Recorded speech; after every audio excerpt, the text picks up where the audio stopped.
Welcome back, ladies and gentlemen. Hiya. Brian Kane. Ransom Lee. Amber Dawn.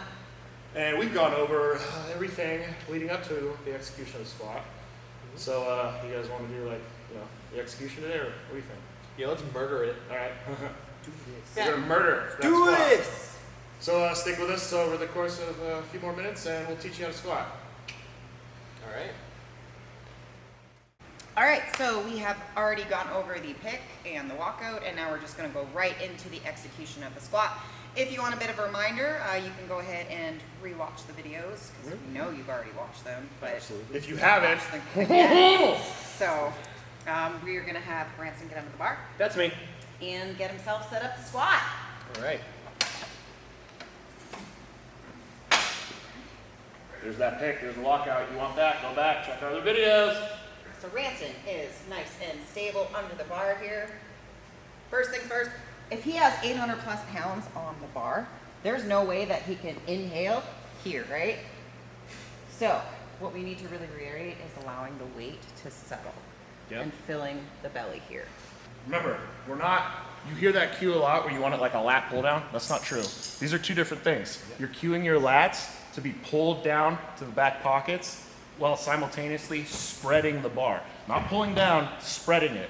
Spread with the hands, pull with the lats. If I pull down, my shoulders rotate forward, which is not what you want, especially under heavy load. You want this nice and upright. Something that can help you do that is actually thinking about pulling your elbows together. So as you spread the bar, pull your elbows together, and that's gonna help sit your lats right down here, pulling them down to your back pocket.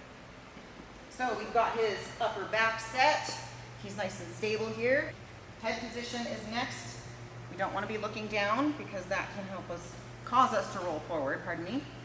It's important to keep our head nice and upright, eyes forward. Head position is going to vary depending on the size of the athlete. We can go into further detail of that in another video possibly, but right now what we're going to do is we're going to just focus on making sure that he is nice and eyes forward and he's nice and tucked and neutral. Key right there, neutral spine. Now we're going to talk about what to do with the hips. So we'll start with rooting. Because rooting, it's obviously at the feet, but the whole point is to start the rooting at the hips. Pulling the hips out, your feet and everything down here are going to follow. A lot of the times you'll hear people talk about rooting at the feet.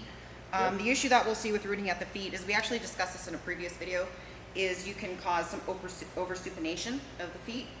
So when we go into rooting, think about just planting your big toe down, creating that tripod with your foot, and we want to screw out at the hips, which is rooting through the hips. And then what is going to happen with our knees is going to be an expression of what we do with our hips. When you cue your hips, right? You twist your hips, you'll feel it. You'll see the knees out, and you'll feel it in the feet as well. Again, supination, you don't want that. That's the supination right there, where your foot comes up like that. Bad things happen. All right, so now that we have loaded into our hips, again, this screwing out of the hips is really important because you're going to feel your adductors turn on, and our adductors are secondary stabilizers of the pelvis. So if we do not have stability through our pelvis, our squat's going to fall apart. That's a majorly missed cue, the adductors. It's very important, and I promise you, if you just try it even with an empty bar, you're going to go low. Start. So as he loads into his adductors, he's creating tension through his body, honestly from head to toe, and we do not want to drop into the hole. He's loaded and he's ready to squat. So from here, what he's going to do is he's now going to pull himself into the bottom of the squat. Watch his hips and his knee break are simultaneous. You don't want to break one before the other. Break the knees first. That just looks painful. Now break the hips first. You're going to be pitched forward, and it's not going to end up low when you try to drive out of the hole. Nope. So sometimes a cue that can be passed around is to sit back in the squat.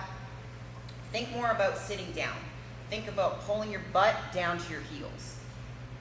Pulling is a key term to remember as well, because again, we want to create that tension at the start, and we want to pull ourselves into the hole.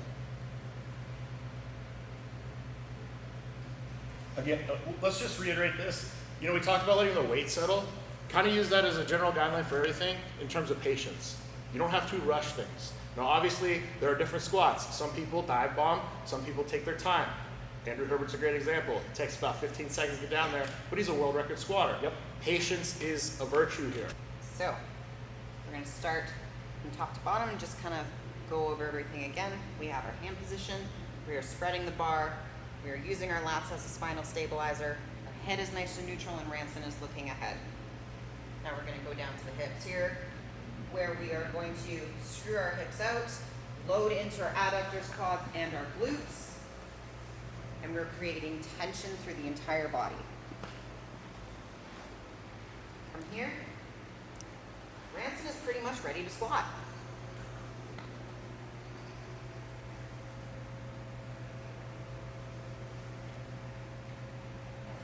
One final thing to talk about is just briefly bracing.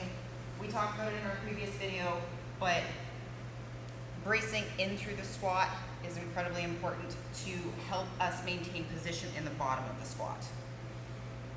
If you lose that brace getting into the bottom of the squat, you can fall forward.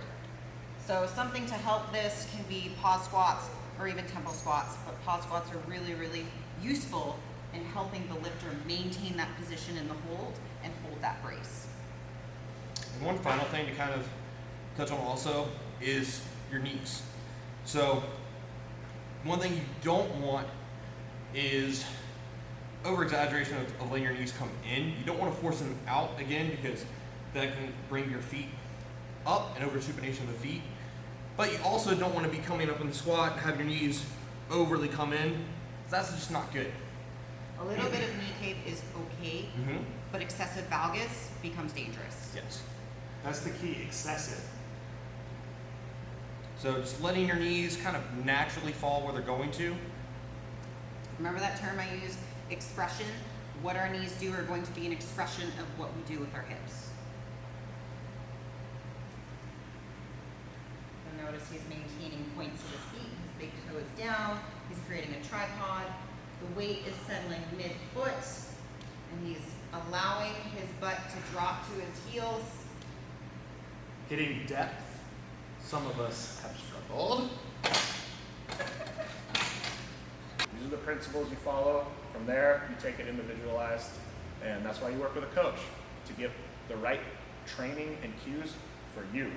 But everything we covered here applies to everyone in a general manner. If you have any questions, you can find our Instagram handles in the description below.